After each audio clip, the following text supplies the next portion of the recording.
C'est un spectacle qui a finalement vu le jour à la suite d'un premier opus qui était petit, qui ne s'était pas joué ici, qui s'était joué dans une église dans les Vosges. Et c'est vrai qu'un spectacle autour de Saint-Nicolas, tout de suite ça m'a interpellé de le proposer dans la capitale de Saint-Nicolas et dans cette basilique incroyable qui est celle de Saint-Nicolas de Port, que je connaissais pour l'avoir vu enfant et que j'ai redécouvert à cette occasion. Et donc ça a été, oui, 4 mois de préparation avec l'ensemble des figurants, des acteurs, des comédiens, des professionnels, des bénévoles, qui ont tous mélangé, qui ont formé une grande communauté, une grande famille. Et c'est aussi ça le spectacle. Au-delà évidemment de l'aventure artistique, il y a cette aventure humaine, cette odyssée humaine. L'Odyssée Nicolaos, c'est ça aussi, c'est une odyssée humaine. C'est surtout qu'avec notre nom, Friedman, on risque d'avoir pas mal de difficultés au contrôle. Alors justement, vous avez parlé aussi de cette odyssée d'une figure locale, c'est Camille Friedman. Vous avez un petit peu enquêté, comment ça s'est passé? Oui, j'ai enquêté. Alors, il y a des zones entre guillemets d'ombre, mais par contre, forcément, il y a des choses qui ne sont pas connues de sa vie. Il y a le pourquoi de son départ, un certain nombre d'autres choses, et ça m'a nourri finalement, voilà, des choses un peu plus romanesques.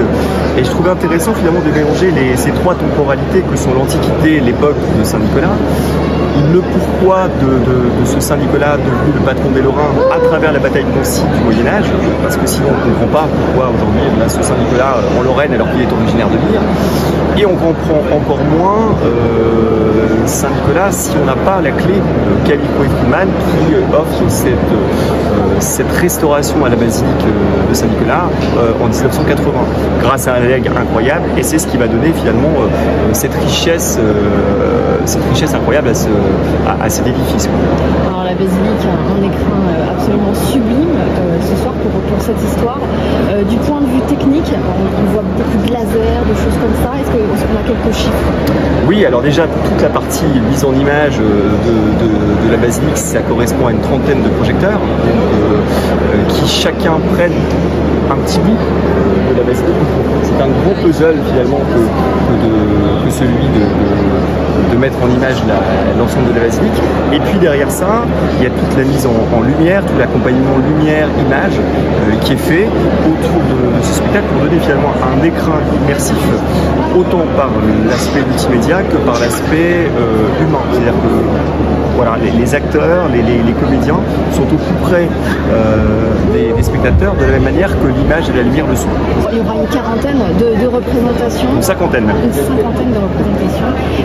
Justement, vous attendez combien de visiteurs, de spectateurs? Environ 25 000, 25 à 30 000 personnes. Aujourd'hui, il y a déjà, je disais, au moins 15 000 personnes qui ont réservé leur place, donc au moins plus de la moitié, largement, voire les 2/3. Donc c'est d'ores et déjà quelque chose qui fonctionne et on en est très heureux.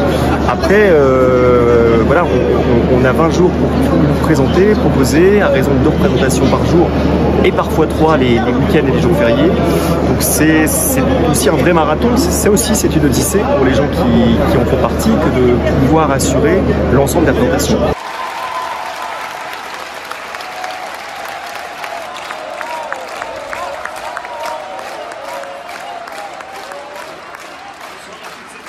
Une standing ovation ce soir, ça vous fait plaisir?